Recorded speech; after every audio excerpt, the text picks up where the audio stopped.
Gracias, muchas gracias por la invitación. Vamos a tocar uno de los temas quizás más importantes dentro de los capítulos de neumología, que es el tema de asma bronquial. Es un tema muy interesante en el cual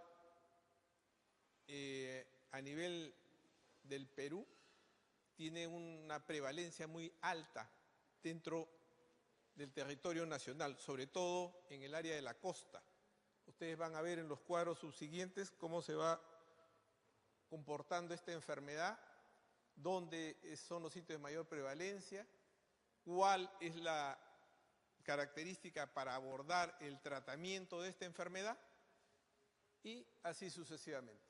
Entonces, el asma bronquial viene a ser una enfermedad inflamatoria crónica de la vía aérea, caracterizado básicamente por sibilancias, tos, opresión torácica, dificultad respiratoria, cuya característica es la reversibilidad de la vía aérea. La siguiente, por favor. Entonces, como ustedes ven ahí, resumido, lo que les estoy manifestando es una definición del GINA del 2014 que todavía se mantiene vigente y que prácticamente encuadra todo lo que respecta a asma bronquial. La que sigue, por favor. Entonces, en el asma bronquial van a haber una serie de cambios dentro de la célula, ¿no? Va a haber un engrosamiento de la membrana basal, va a haber hipertrofia del músculo liso, va a haber vasodilatación en algunas áreas, edema de la mucosa y submucosa, infiltración de los eosinófilos, se van a agregar tapones de moco y básicamente descamación del epitelio e hiperplasia de la glándula submucosa. Entonces son una serie de cambios que se producen en esta enfermedad, lo cual hace que el manejo de esta enfermedad sea muy complejo. Y hasta la actualidad no se ha logrado controlar en forma eficiente, a pesar de todos los nuevos tratamientos para esta enfermedad. La que sigue, por favor. La prevalencia en el Perú es aproximadamente de 5 a 7%. Y es la enfermedad respiratoria crónica, como ven ustedes, más frecuente en nuestro medio. Siempre la prevalencia mayor es en las áreas de la costa, donde hay mayor humedad, y Lima es la principal dentro de todas ellas. A nivel mundial se estima que aproximadamente 300 millones de pacientes asmáticos y con una mortalidad de 250.000 por año. Entonces, el manejo de esta enfermedad va a ser uno de los puntos importantes en el tratamiento del asma. La que sigue, por favor. Como ustedes ven ahí, el cuadro en los departamentos de la costa, las áreas con mayor concentración de pacientes asmáticos, y en Lima se concentra la mayor proporción de ellos. La que sigue, por favor. Dentro del asma bronquial, para el manejo ambulatorio, se van a distinguir algunas clasificaciones dentro de esta severidad del asma. Tenemos el asma intermitente, que es el de mayor proporción, que es el que mayormente no da sintomatología en forma consecutiva, no tiene manifestaciones de asma nocturna, es bien ocasional la sintomatología que presenta este tipo y usualmente se manejan con broncodilatadores de tipo beta-2 agonistas. Luego ya tenemos la clasificación del asma persistente leve, que viene a representar más o menos el 31%, donde ya hay manifestaciones de asma nocturna un poco más frecuentes, la sintomatología es un poquito mayor y acá en este nivel de asma persistente leve ya manejamos lo que es beta-2 agonistas y antiinflamatorios. El asma persistente moderada, en una proporción de 16.5%, va a recibir el tratamiento de corticoides y broncodilatadores en mayor proporción para el control de esta enfermedad. Y la persistente severa en menor proporción, que es uno de los puntos en los cuales se ha desarrollado la mayor cantidad de tratamientos con el fin de evitar las complicaciones propias de esta enfermedad. Sintomatología que muchas veces lo lleva a una unidad de cuidados intensivos, independientemente del grado de asma que tenga, dependiendo del factor externo, el alergeno que está condicionando o desencadenando ese desequilibrio en el cuadro de asma bronquial. La que sigue, por favor. Entonces, acá tenemos un cuadro en el cual está resumido la sintomatología de los diferentes grados de asma. Tenemos el intermitente, que las crisis son bien alejadas, la sintomatología nocturna casi no se presenta, que tienen un flujo pico mayor del 80%, con una variabilidad de menos de 20%. ¿Qué quiere decir esto? Nosotros, de manera práctica, utilizamos lo que se llama un flujómetro de pico en las áreas de emergencia para evaluar al paciente que viene a ella. Y también podemos manejar este flujómetro en pacientes con asma persistente, moderada o severa. Se toma una flujometría en la mañana y la otra en la noche. Si hay una variabilidad mayor de 20%, este paciente potencialmente puede ir a una crisis de asma bronquial o asma agudo moderado o severo. En la persistente leve y hay crisis de cuando, sobre todo en las épocas de otoño-invierno, ya presenta manifestaciones nocturnas en algunas ocasiones. El flujo pico es mayor del 80% y tiene un índice de variabilidad de este flujo pico entre el 20 y 30%. El manejo del asma intermitente, ya le dije que era básicamente con uso de broncodilatadores de tipo beta-2 agonistas. Y en algunos casos que presentan asma por ejercicio, se podría agregar cromoglicatos o leucotrienos. En el asma persistente leve, el tratamiento siempre es con beta-2 agonistas, corticoides inhalados en una dosis entre 500 y 750 microgramos, si estamos hablando de beclometasona, y en niños el uso de cromoglicato. En la persistente moderadas tenemos los síntomas que presentan, no son continuos. La sintomatología nocturna se puede presentar una vez por semana. El flujo pico está entre 60 y 80% del flujo normal, con una variabilidad mayor del 30%. El empleo del tratamiento para estos casos de la persistente moderada, tenemos la presencia de siempre los beta-2 agonistas, corticoides en una dosis mayor de 750 microgramos, si tratamos el caso de la beclometasona, o usar ya los broncodilatadores de acción prolongada.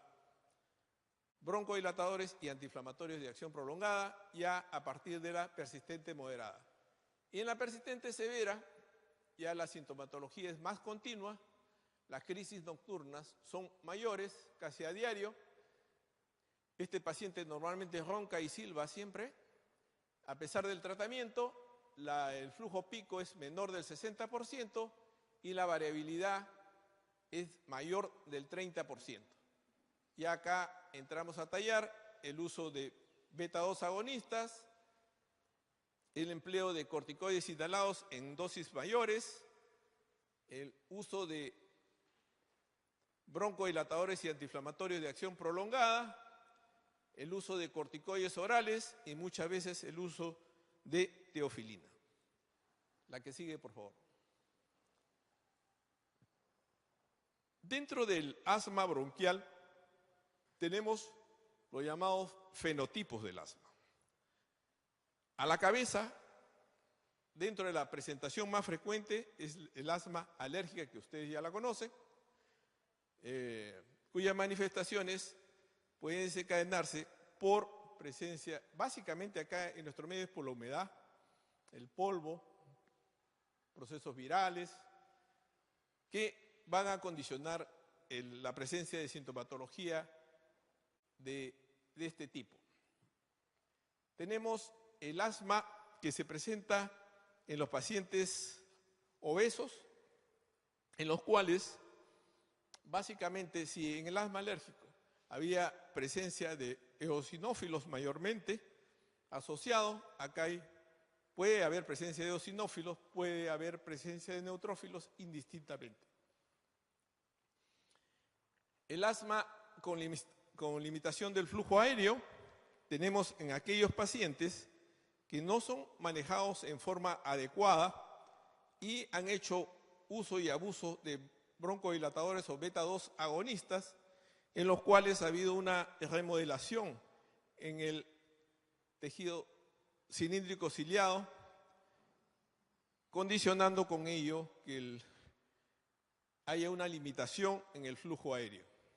O también en aquellos pacientes que son fumadores o pacientes de la tercera edad que empiezan a presentar lo que se llama asma de presentación tardía, como en este caso. Y el asma no alérgico, que su presencia es en porcentajes menores, no hay incremento de eosinófilos, indistintamente puede haber presencia de neutrófilos o de otras células. La que sigue, por favor. Ahí tienen el asma alérgico, cuya edad de presentación más frecuente es en los niños. A partir de los 6 años usted puede diagnosticar asma bronquial, no antes. Tienen antecedentes familiares de el mamá, el papá con problemas de asma bronquial. Hay presencia de eosinófilos. La respuesta a los corticoides inhalados es buena en este caso. El asma no alérgico, que se presenta básicamente en adultos, que no está asociada a procesos alérgicos, donde hay presencia de neutrófilos o pocas células de tipo eosinofílica en este caso. Y la respuesta a los corticoides es mucho menor. La que sigue. El asma de inicio tardío, que presentan los adultos, en mayor proporción los pacientes de sexo femenino, ¿no? Presentan su primer episodio en edad adulta, donde se tienen que usar dosis superiores de corticoides y a veces son refractarios a este tratamiento. La que sigue. El asma de limitación fija, como les dije, son pacientes de larga evolución, donde hay una remodelación que les comentaba de las paredes de la vía aérea. Y el asma que se presenta en las personas subidas de peso, con síntomas respiratorios prominentes y escasa inflamación eosinofílica. Entonces, fíjense todos los fenotipos que puede presentar esta enfermedad y el manejo individualizado que se tiene que dar en cada una de ellas. La que sigue, por favor. Entonces, ahí ven los factores de riesgo en un paciente con asma bronquial, ¿no? básicamente los factores predisponentes, la atopia, alguna predominancia en el sexo en algunos casos, factores causales, la presencia de alergenos dentro y fuera de la casa. Ciertos pacientes tienen o hacen broncoespasmo por presencia de antiinflamatorios no esteroideos, tipo la aspirina. Algunos presentan alergenos de tipo ocupacional en el centro de trabajo, empiezan a desarrollar esta enfermedad, hacen broncoespasmo básicamente. Y los factores contribuyentes que desencadenan el cuadro de asma bronquial, los procesos virales, ¿no? Niños con bajo peso al nacer, las alergias alimenticias en algunos casos, y ya un tema o un rubro que se está viendo bastante es lo que respecta a la contaminación ambiental. La que sigue, por favor. Aquí tenemos nuevos mecanismos en el origen del asma, donde ustedes ven que hay una diferenciación del linfocito que depende de la interleuquina 12 y la interleuquina 4. El interferón gamma del linfocito T helper 1 va a inhibir el T helper 2 y la interleuquina 4 del T helper 2 va a inhibir a su vez el T helper 1, condicionando toda la patología inflamatoria y broncoconstrictora en esta enfermedad. La que sigue, por favor. En la fisiopatología del asma van a ver la presencia de todas estas células inflamatorias, linfocitos, eosinófilos, mastocitos, neutrófilos, linfocitos B y células epiteliales. La que sigue, por favor. Tenemos la presencia de estas citoquinas en la patogénesis del asma. Van a tener la interleuquina 2 como básicamente su acción mayor es la proliferación de linfocitos T, y a nivel celular actúa sobre los linfocitos T y el eosinófilo. La interleuquina 4 va a actuar sobre la inmunoglobulina E, reclutando eosinófilos y activando el T helper 2. La interleuquina 5 va a hacer la diferenciación del eosinófilo.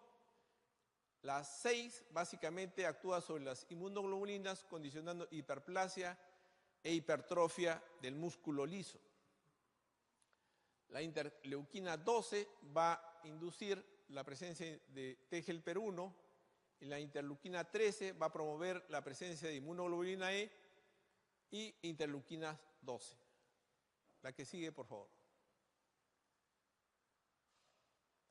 Ahí tienen un cuadro en forma esquemática, toda la fisiopatología de esta enfermedad, el cuadro inflamatorio, básicamente que va a condicionar secreción de moco, disminución en el transporte, liberación incrementada de las taquiquininas, reclutamiento de eosinófilos, la presencia de células inflamatorias, los mastocitos y eosinófilos a la cabeza, y la contracción del músculo liso. La que sigue, por favor. Siempre nos encontramos con esta disyuntiva desde que se empezó a estudiar esta enfermedad. A través de los años y las diferentes guías que se han tratado de seguir, queríamos encontrar, o se quiere encontrar, qué antiasmático es el ideal. El antiasmático ideal tendría que producir disminución de la hiperreactividad bronquial, incremento en los receptores beta 2 adrenérgicos, disminución de las células inflamatorias de la vía aérea, disminución de los mediadores inflamatorios, la que sigue, disminución de la permeabilidad vascular en la fibrosis subepitelial, broncodilatación e incremento en la depuración mucociliar. La que sigue, por favor. Ustedes ven todo el arsenal de inhaladores del MDI de diferente tipo, en polvo seco, o los inhaladores, el convencional, que se generó cuando se inició el tratamiento con el Ventolin. En ese tiempo se le daba mucho énfasis al tratamiento broncodilatador, pero después se vio que esto bien condicionaba a la larga problemas mayores con el solo uso del beta-2 agonista. La que sigue, por favor. También vamos a ver un aspecto del asma y las comorbilidades que vamos a tratar en algunos casos. Vamos a identificar estas comorbilidades. La que sigue, por favor. Una de ellas es la obesidad, bastante asociado al asma bronquial, en los cuales puede haber presencia en algunos pacientes obesos de cuello corto, la presencia de apneas. Puede haber en estos pacientes reflujo gastroesofágico. Pueden haber factores mecánicos que condicionan problemas de disnea. El diagnóstico, hay que registrar el índice de masa corporal, confirmar el diagnóstico de asma y el tratamiento, el uso de corticoides inhalados en este tipo de pacientes. La respuesta a ellos es mucho menor en pacientes obesos. La que sigue, por favor. Otra comorbilidad bastante importante es el reflujo gastroesofágico. El reflujo gastroesofágico va a manifestarse en estos pacientes con asma por la presencia de pirosis, dolor epigástrico, tos seca y síntomas propiamente de este reflujo gastroesofágico que condicionan sintomatología de asma. El diagnóstico, confirmar el diagnóstico de asma y se hace un tratamiento a base de medicaciones antirreflujos tipo omeprazol para mejorar su cuadro sintomático de broncoconstricción. He contado un caso de una paciente que tuvimos hace bastante tiempo, que se le había catalogado de un asma persistente severo. La paciente tenía sintomatología de ronquido y silbido en forma constante, asociado a disnea, ¿no? Pero no se había evaluado o no se había pasado por alto la sintomatología de reflujo, que muchas veces se presenta en estos pacientes. Se envió al gastroenterólogo, confirmó el diagnóstico de reflujo gastroesofágico, se le dio el tratamiento indicado para este reflujo y revirtió el cuadro de broncoespasmo. Entonces, siempre hay que valorar de manera integral al paciente, independientemente de la especialidad que ustedes escojan. La que sigue, por favor. La ansiedad y depresión también pueden condicionar estos cuadros de asma, ¿no? La depresión a la cabeza, predominantemente. El diagnóstico, ustedes ya es bien conocido, ¿no? Y el tratamiento muchas veces puede ser farmacológico o no, dependiendo de la evaluación del psiquiatra para este tipo de pacientes. La que sigue, por favor. Otro gran problema de comorbilidades es la alergia alimenticia y los problemas de anafilaxia. Si bien es cierto que la incidencia por alergia alimentaria en un paciente asmático ha disminuido y es bien, el porcentaje es mínimo prácticamente, porque antes, le comentaba, hace 20 o 30 años se hablaba bastante, a todo paciente asmático lo catalogaban, usted no puede consumir cítricos, ni pescado, ni chocolate, y era la clásica. Pero eso en el tiempo se fue revirtiendo. Algunas cosas hay que identificarlas de manera individual en cada paciente.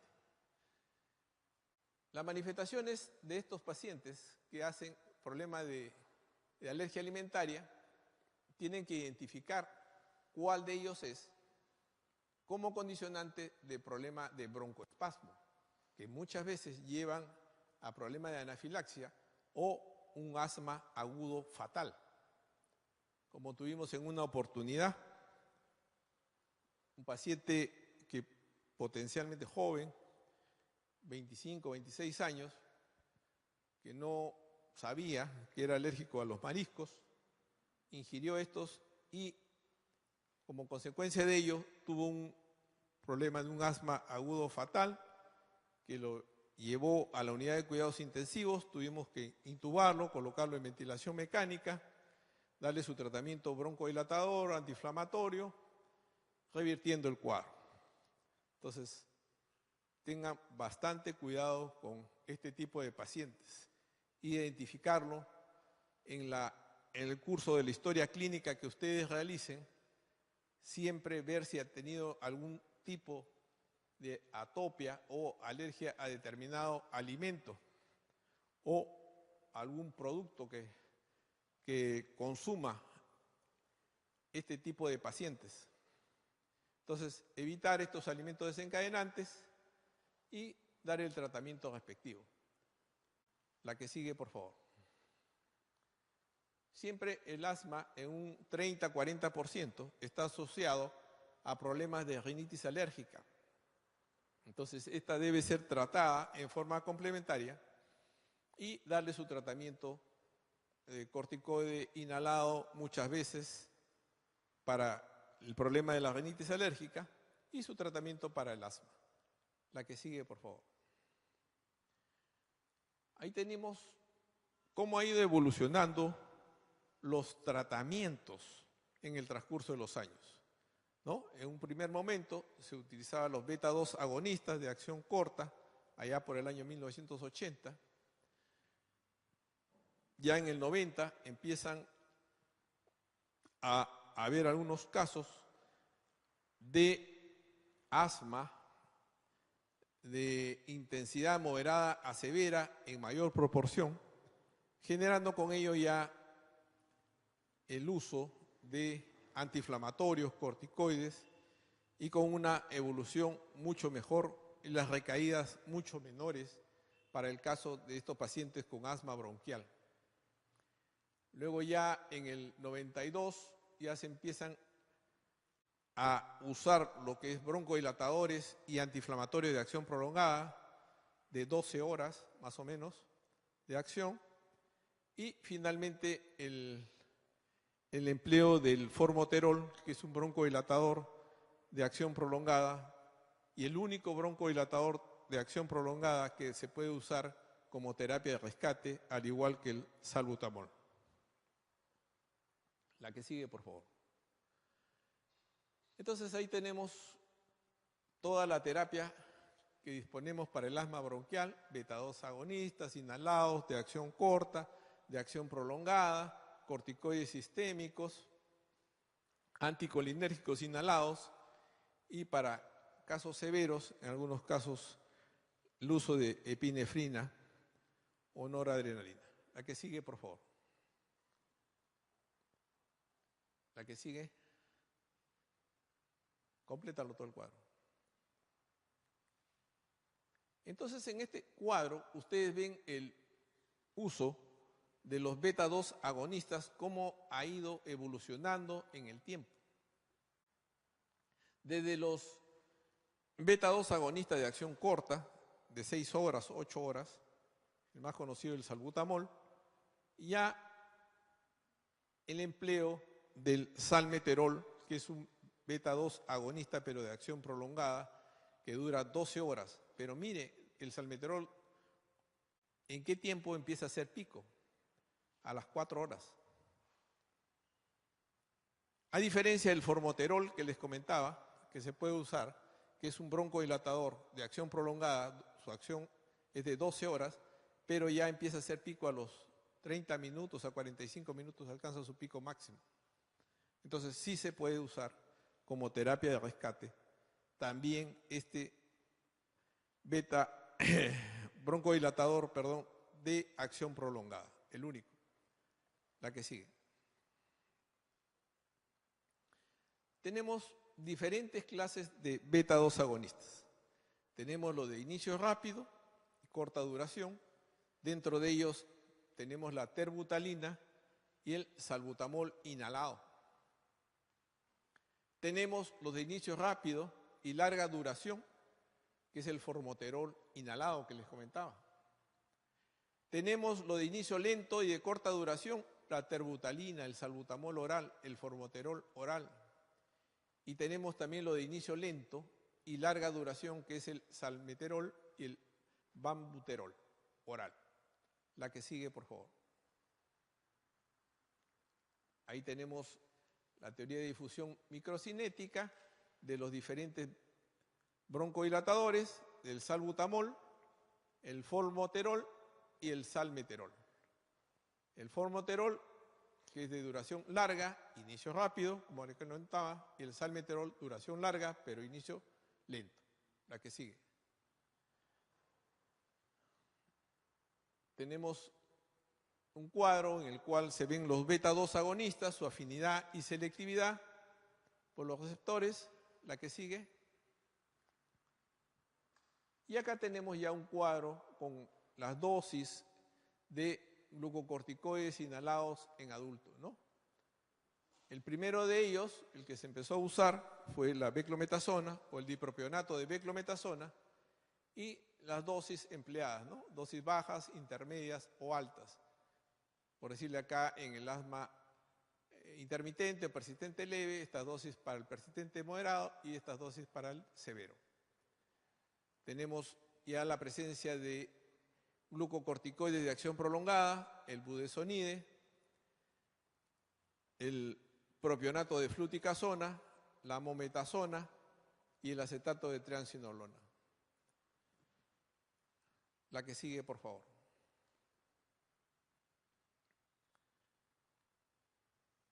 Se hacían la siguiente pregunta: ¿es posible tener demasiado de algo tan bueno? ¿Qué nos generó a llevar el uso regular de beta-2 agonistas? Resultó en una pérdida del control del asma, en una declinación del flujo pico matutino, duración prolongada de las exacerbaciones e hiperreactividad de rebote, el solo uso de broncodilatador de acción corta. Entonces, por eso se recomienda usarlo asociado a antiinflamatorios, esteroideos. La que sigue, por favor. Los anticolinérgicos también forman parte de la farmacopea que tenemos en el tratamiento de asma. Estos anticolinérgicos en la práctica de rutina forman parte del tratamiento complementario del asma. La que sigue, por favor. Tenemos entonces dentro de del tratamiento corticoides inhalados, cromoglicato, antileucotrienos. La que sigue, por favor. Tenemos ahí un corte histológico de un paciente asmático y un paciente que ya ha recibido tratamiento con esteroides. La que sigue. El mecanismo de acción de estos corticoides. Ahí tenemos la interleuquina 1, que condicionan moléculas de adhesión endoteliales con un reclutamiento celular, la interleuquina 5 y la condiciona migración de eosinófilos, activación de estos, liberación de los mediadores de eosinófilos y basófilos, interleuquina 2, hay una respuesta linfocitaria, interleuquina 4 y 10, va a haber cambios quimiotáxicos en los eosinófilos, basófilos y linfocitos, y la presencia de colágenos, elastasas, van a condicionar inflamación y remodelación. A esto me refería cuando nos encontramos con pacientes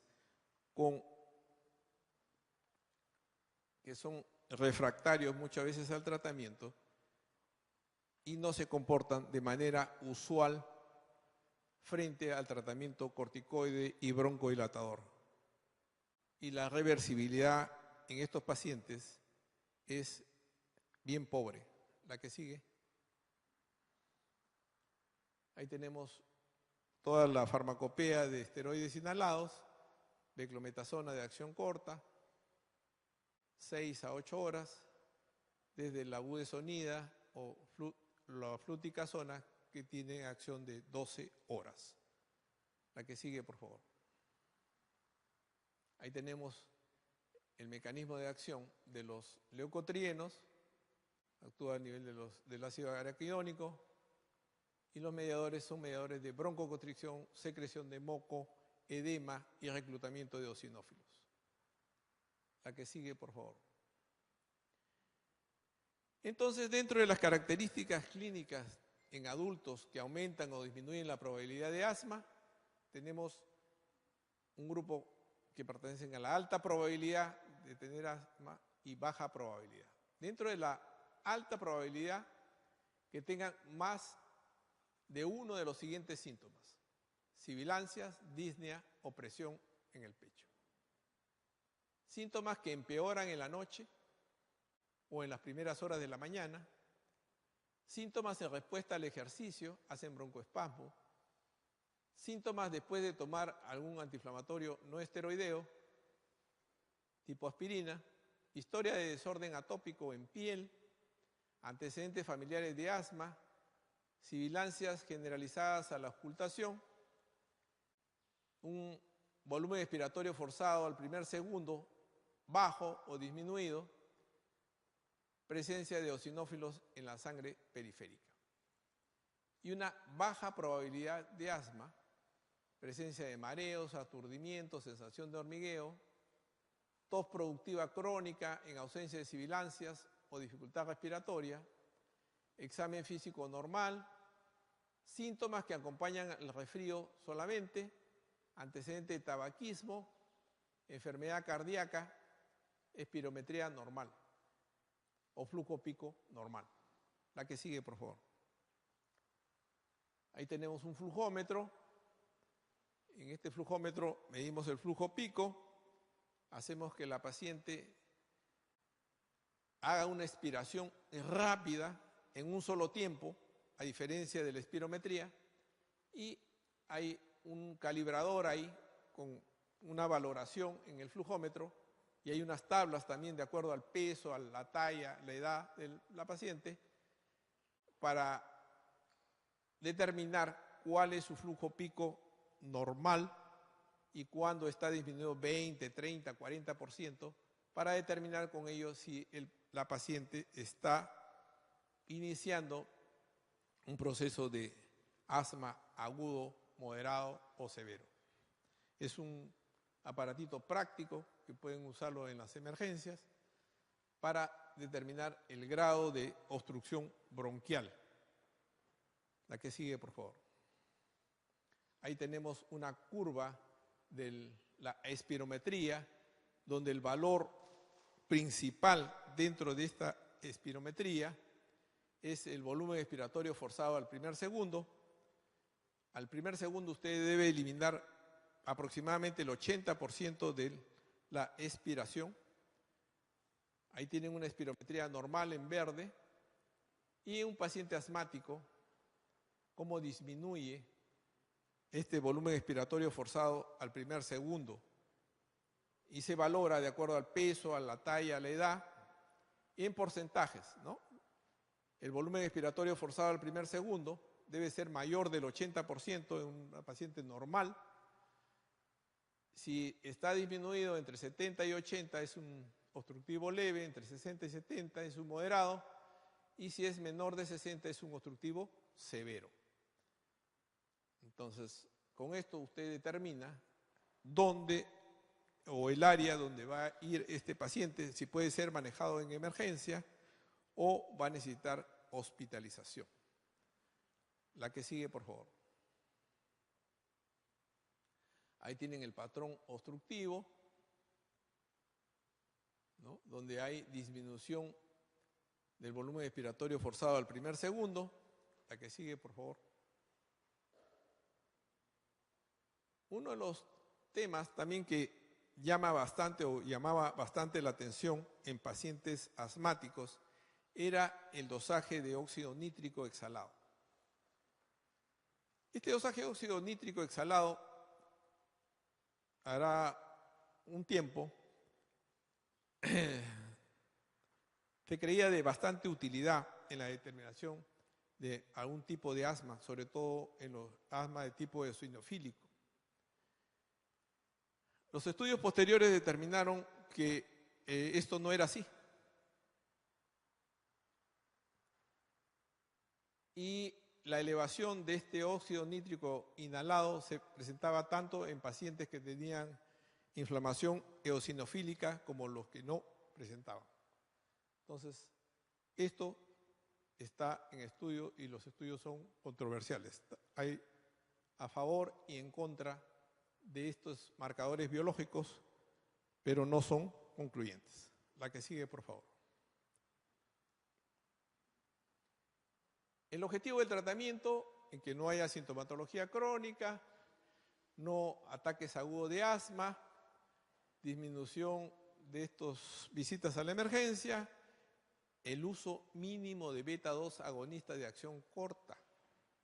Es un paciente bien manejado con asma bronquial, es aquel que usa en forma ocasional el beta-2 agonista y usa mayormente el corticoide inhalado. Una actividad física normal, incluyendo el ejercicio, con una función pulmonar casi normal y efectos mínimos adversos. La que sigue, por favor. Establecemos estrategias: identificar y evitar los factores desencadenantes del asma, seleccionar qué medicamento es apropiado para cada tipo de paciente, tratar los ataques de asma agudo en forma pronta, educar al paciente para su automanejo. Por ejemplo, en el caso de pacientes con asma persistente, moderado y severo, es bueno que estos pacientes lleven a su casa o tengan un flujómetro de pico. Este flujómetro van a medir ellos la variabilidad entre la flujometría de la mañana y de la noche. Si hay una variabilidad mayor del 20%, estos pacientes tienen que acudir a su neumólogo porque las probabilidades de tener un cuadro agudo son bien altas. Monitorizar el tratamiento con un adecuado control. La que sigue, por favor. Acá tenemos este cuadro de manera esquemática, la severidad de un asma agudo severo. El asma que compromete la vida, el asma casi fatal, donde vamos a encontrar trastorno del sensorio, disnea severa con saturaciones menor del 90%, muchos casos presencia de arritmia, hipotensión, cianosis, un tórax silente, o sea que no escucha ni ronquido, ni silbido, ni el paso del aire. Eso es una emergencia.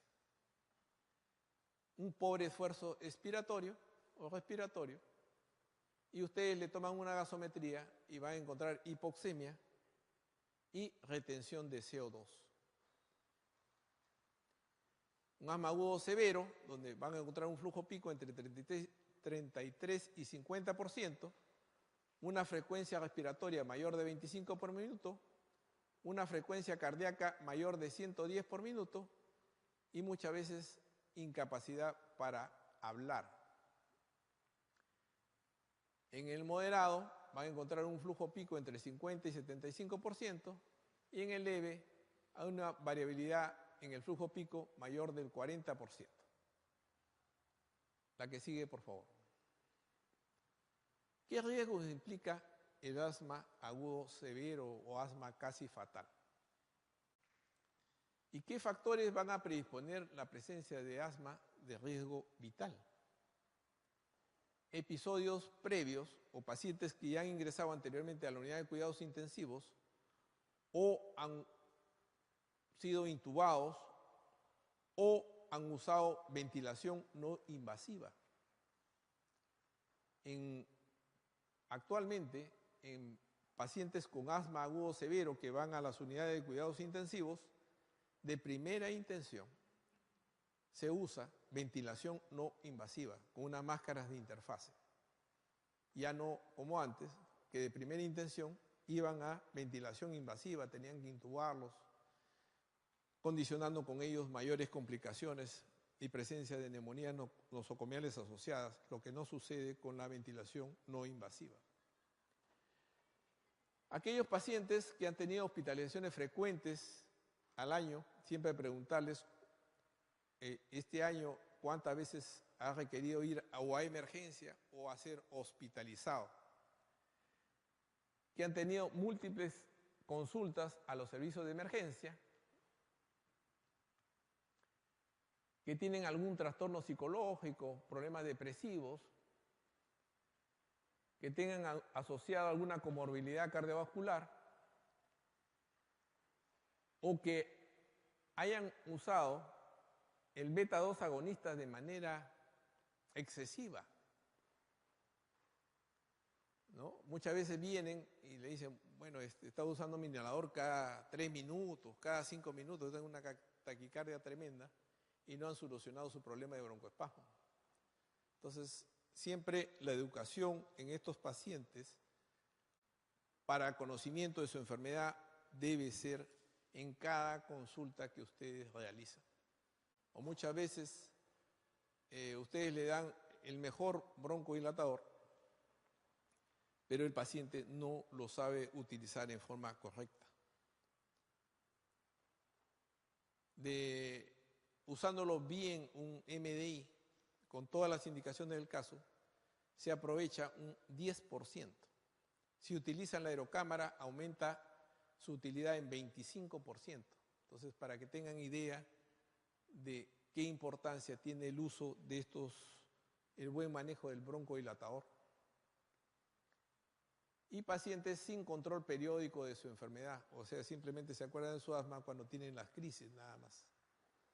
Y ese paciente no ha tenido una evaluación adecuada, no ha sido catalogado si es un asma persistente, leve, moderado, severo, entonces va a haber problemas más adelante. La que sigue, por favor. Siempre en emergencia, en asma agudo severo, la importancia de tomarle una gasometría arterial. Ustedes van a ver en un primer estadio, este paciente está polimnéico, taquimnéico, y el PCO2 o lo encuentran normal o ligeramente disminuido. Ya en un episodio mucho más severo de asma agudo, el CO2 se empieza a normalizar. Está peor el paciente. Y ya en los estadios avanzados, el CO2 se incrementa, asociado a una hipoxemia severa. Pero el que marca la severidad del cuadro agudo de asma en una gasometría arterial es el CO2.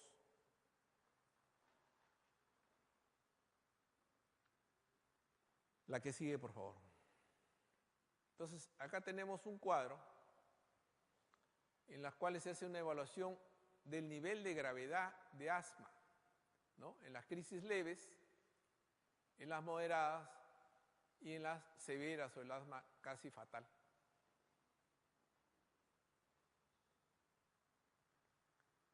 En las crisis severas de asma se le dará tratamiento broncodilatador, hay que nebulizarlo con oxígeno, porque muchos de ellos están hipoxémicos. Se utilizará esteroides endovenosos. Se identificará si la causa de la desestabilización de este paciente es por cuadro infeccioso. Se le tomará una radiografía de tórax mínimo, un hemograma para ver si hay cuadro infeccioso y se asociará el antibiótico adecuado y se evaluará si este paciente va a requerir algún tipo de ventilación no invasiva o invasiva si fuese el caso. ¿Y eso cuándo se da? Cuando el paciente presenta trastorno del sensorio, ya está haciendo uso de músculos accesorios, su frecuencia respiratoria está por encima de 35, 40, ya se agotó. Entonces este paciente de manera selectiva se le tiene que colocar en ventilación no invasiva con máscara de interfase o ventilación invasiva con tubo endotraqueal. La que sigue, por favor. Ahí tienen el manejo, el asma leve, moderado y severo que les comentaba. La que sigue, por favor. En las exacerbaciones leves, el uso de beta-2 agonistas o beta-2 adrenérgicos, salbutamol a la cabeza, 4 puff cada 20 minutos en la primera hora, el uso de corticoides sistémicos, puede ser metilprednisolona, hidrocortisona, dentro de los que tienen acción mucho más rápida, un dexametasona en segundo caso. Las razones para el uso de corticoides sistémicos: si no se consigue una reversión de la obstrucción de la vía aérea respiratoria con agonista beta-2 adrenérgico de acción rápida. Si el paciente está tomando ya glucocorticoides orales. Si el paciente no ha sido controlado con otras opciones terapéuticas sin éxito. Y si existen antecedentes de exacerbaciones previas que requirieron el uso de glucocorticoides orales. Entonces, siempre dentro de la emergencia, para los casos de exacerbaciones leves, el uso de corticoides sistémicos. Este paciente se evaluará en las primeras 12 o 24 horas. Si hay una reversión del broncoespasmo, mejora el flujo pico, podría estar en condiciones de ir a la casa, o si fuese lo contrario, tendría que permanecer hospitalizado en un área de cuidados generales. La que sigue, por favor. En las moderadas o severas van a tener que usar los beta-2 adrenérgicos, los esteroides inhalados, ya el uso de broncodilatadores y antiinflamatorios de acción prolongada, muchas veces usado al beta-2 agonistas, el empleo de anticolinérgicos tipo bromuro de hipatropio y en algunos casos de asma agudo severo, el uso de sulfato de magnesio. La que sigue, por favor. Y tenemos los fármacos y la dosis empleadas en el tratamiento de las exacerbaciones de asma bronquial y las dosis empleadas. La que sigue, por favor. Como les comentaba en un inicio, ya hace buenos años se utilizaban esta escala para catalogar a los pacientes con asma intermitente o los persistentes leves, moderados o severos. De acuerdo a la sintomatología que presentaban, se le daba un tratamiento de acuerdo a la categorización que ustedes habían empleado. La que sigue, por favor. En el asma intermitente se usaba solo terapia de rescate, los beta-2 agonistas, que también podían ser empleados en el caso de que presentara asma por ejercicio, beta-2 agonistas o el uso de cromoglicatos. Y ustedes han visto en los cuadros anteriores que esta asma intermitente implica más del 50% de los pacientes asmáticos. La que sigue, por favor. El uso de formoterol, como les comentaba, siendo un broncodilatador de acción prolongada, se podría usar como terapia de rescate, porque su acción o su pico máximo empieza en los primeros 30 a 45 minutos. Y para esto se hizo un estudio en 18.000 pacientes que utilizaron formoterol y se obtuvieron los valores que les comentaba, con buena respuesta frente a las exacerbaciones moderadas o severas, incluyendo en las hospitalizaciones. La que sigue, por favor. En el asma persistente leve, la sintomatología nocturna ya empieza a presentarse de manera ocasional y el tratamiento es asociado de beta-2 agonistas y con el corticoide inhalado. En este caso era beclometasona entre 200 y 500 microgramos o también el cromoglicato o antileucotrienos. Si había asma de presentación nocturna, habría que incrementar el esteroide de 500 a 800 microgramos. La que sigue, por favor. Siempre el uso combinado de beta-2 agonistas y corticoides inhalados va a mejorar el control de asma, comparado con el uso solo de esteroides inhalados y con la presencia de menor tasa de exacerbaciones. La que sigue, por favor. Ahí tienen un estudio en el cual se utilizó los beta-2 agonistas más un placebo y en el de rosado el uso de beta-2 agonistas más un esteroide. Mire cómo mejora el flujo pico considerablemente. La que sigue, por favor.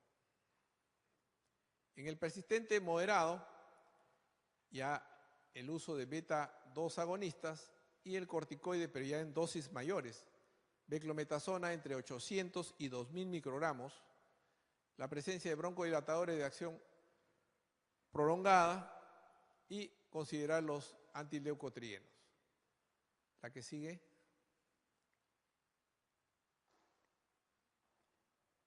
El control total del asma. Se produjo ausencia total de los síntomas en 7 semanas sin uso de medicación de rescate con el uso de salmeterol y fluticasona, con menores tasas de agudización y la mejoría del estatus de vida. Es un trabajo que se hizo, un GOL, en el año 2004. La que sigue, por favor. En el persistente severo, las dosis de corticoide inhalado, ya estamos hablando de 800 a 2000 microgramos, el uso de broncodilatadores de acción prolongada y de corticoides orales y muchas veces de teofilina, asociado al uso de beta-2 agonistas. La que sigue, por favor.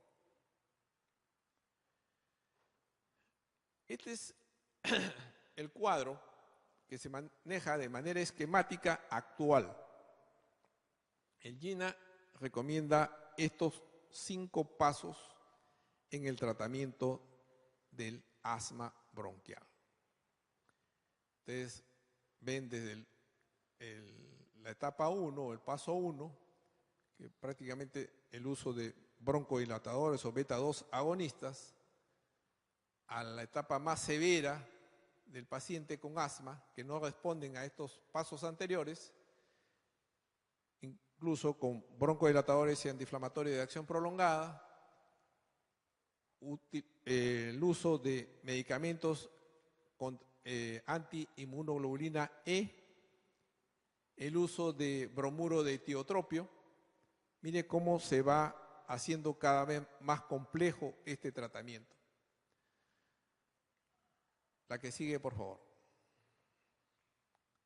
Entonces vamos a explicar de manera esquemática el cuadro anterior. El paso 1, el uso de broncodilatadores de acción corta. La sintomatología es escasa, no hay sintomatología nocturna muchas veces, no han presentado cuadro de exacerbaciones en el último año y su volumen expiratorio forzado al primer segundo es normal. Entonces, en estos pacientes, en la primera etapa del tratamiento, solo se contempla el uso de broncodilatadores de acción corta. Algunas otras opciones, el uso de corticoides en bajas dosis para los pacientes con algún riesgo de exacerbación. La siguiente etapa, el paso 2, contempla el uso de corticoides inhalados en bajas dosis en forma más regular y el uso de broncodilatadores de acción corta. Muchas veces esto va a llevar una mejora de la sintomatología y del volumen expiratorio forzado al primer segundo.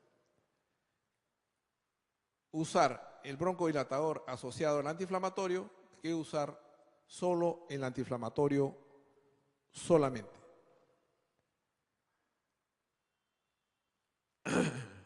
La que sigue, por favor. En el paso 3 tenemos dosis bajas de corticoides con broncodilatadores de acción prolongada, ya sea como tratamiento de mantenimiento, broncodilatadores de acción corta como terapia de rescate y los corticoides inhalados como mantenimiento. En este paso 3, el uso de formoterol en el tratamiento de estos pacientes ha disminuido las exacerbaciones que se presentan anualmente. Entonces tenemos asociaciones de formoterol y budesonide o salmeterol más fluticasona como tratamiento de broncodilatadores de acción prolongada y antiinflamatorios. La que sigue, por favor. En el paso 4 tenemos los corticoides inhalados, el mantenimiento del formoterol como tratamiento de alivio o dosis medias de corticoides inhalados y broncodilatadores de acción prolongada. Otras opciones en el paso 4 es adicionarle bromuro de tiotropio, que es una amina cuaternaria que dura 24 horas. La forma de presentación es en polvo seco para las exacerbaciones que presentan estos pacientes. Muchas veces tenemos que recurrir, a pesar de todo este tratamiento, a la teofilina. La que sigue, por favor. Y en el paso 5, que es el último paso de estos pacientes con asma persistente severa, ya viene el empleo de los antiinmunoglobulina E, el omalizumab, en el tratamiento de asma alérgica. Pero para llegar a este paso, tienen ustedes que asegurarse que el paciente haya recibido el tratamiento adecuado y que lo haya cumplido. Porque muchas veces, como les repito, ustedes le dan el mejor broncodilatador y antiinflamatorio de acción prolongada y el paciente no lo utiliza en forma adecuada o no lo utiliza simplemente. Entonces ustedes dicen, este paciente está, si no hacen una evaluación correcta, mal manejado, no responde al tratamiento y se van de frente al paso 5. La anterior, por favor. Entonces, siempre evaluar cada paso que se da para ir escalando en el tratamiento. Entonces, mire cómo se va haciendo cada vez más complejo el tratamiento de estos pacientes. Este es omalizumab, tratamiento endovenoso, que es contra pacientes que tienen dosajes de inmunoglobulina E altos y que no responden al tratamiento. Estamos hablando de 3.000, 4.000 soles la ampolla. Entonces, no está al alcance de la mayor cantidad de pacientes. La que sigue, por favor. Entonces, lo otro que tenemos que ver es el cumplimiento de las guías. Las directrices del GINA, que es lo que nos llevamos ahora, es que tengamos la presencia de la menor cantidad de síntomas crónicos, incluyendo la sintomatología nocturna. Que los episodios sean mínimos, no frecuentes. Que no haya visitas a las urgencias. Que haya una mínima necesidad de medicación de rescate. Que no tenga ninguna limitación o esta sea mínima para el ejercicio. Y que tenga una función pulmonar normal o una variabilidad en el flujo pico menor del 20%. ¿Qué se encontró en este estudio que se hizo en Europa? Que el 46% presentó síntomas diarios y el 30% alteraciones del sueño una vez a la semana. El 61% tuvo episodios graves. El 30% visitó la sala de emergencias o a su médico en el último año. 63% requirió medicación de rescate. 63% presentó limitación de las actividades al ejercicio. En estos pacientes no se les había practicado una prueba de función pulmonar a más del 50% de ellos. La que sigue, por favor.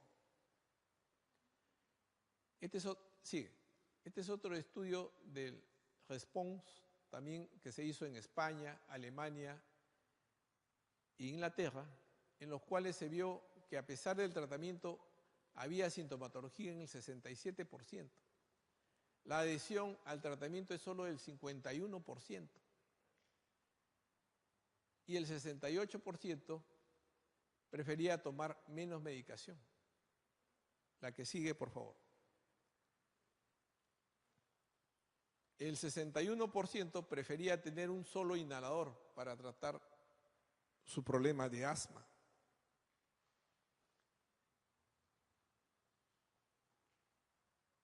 Ya en el GINA, en el 2015, se establecen ya no 5 pasos, sino 6 pasos en el tratamiento del asma bronquial. La que sigue, por favor. Uno de los tratamientos para el asma persistente severo que se vio en alguna oportunidad era la llamada termoplastía bronquial. Esta termoplastía bronquial se hacía a través de la broncofibroscopía usando el calor y hacia determinadas áreas del árbol bronquial con la finalidad de disminuir la cantidad de músculo liso. Este procedimiento es caro, es selectivo y no se ha visto mayor diferencia en este tipo de pacientes con asma agudo o persistente severo. La que sigue, por favor. ¿Por qué el paciente no cumple con el tratamiento? Porque se siente mejor, porque tiene miedo a los efectos colaterales, porque no le encuentra beneficio. La mayor parte de ellos siempre dice, no, me va a hacer adicto al tratamiento, al inhalador. Un temor a ser visto como un inválido, un régimen demasiado complejo a veces de los inhaladores, cada 6 horas, cada 8 horas, y otro es el costo, no tienen acceso a la medicación. Los nuevos inhaladores ya están entre 180 y 250 soles cada inhalador, que dura 24 horas. Y otros, por causa no intencional, olvidan el tratamiento, no lo comprenden o es incapaz de usar el inhalador. La que sigue, por favor. La responsabilidad del médico, la educación del paciente. Explicarle detalladamente el tratamiento, los factores desencadenantes, los efectos colaterales.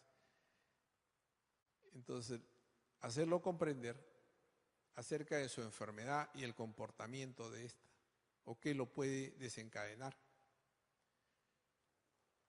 Hay que estar actualizado con las guías de manejo, el uso correcto del inhalador, establecer metas individuales, evitar la prescripción innecesaria de antibióticos y asegurar la comprensión entre qué medicamento es controlador y qué medicamento es de rescate. La que sigue, por favor. ¿Qué necesita el paciente del médico? Una información simple, que sea escuchado sus dudas, involucrarse en las decisiones del tratamiento y el enfoque para cada paciente paternalista, trabajar juntos y el automanejo. La que sigue, por favor. Se establecen también diagnósticos diferenciales del asma en los adultos. Tenemos diagnósticos diferenciales sin obstrucción de la vía aérea, síndrome de tos crónica, síndrome de hiperventilación, difusión de las cuerdas vocales, rinitis, reflujo gastroesofágico, insuficiencia cardíaca y fibrosis pulmonar. Y con obstrucción de la vía aérea, enfermedad pulmonar obstructiva crónica, bronquiectasias, inhalación de cuerpo extraño, bronquiolitis obliterante, estenosis de la vía aérea, cáncer de pulmón, sarcoidosis. El 77% de la gente cree que controla el asma, pero no es así. Gracias por la charla.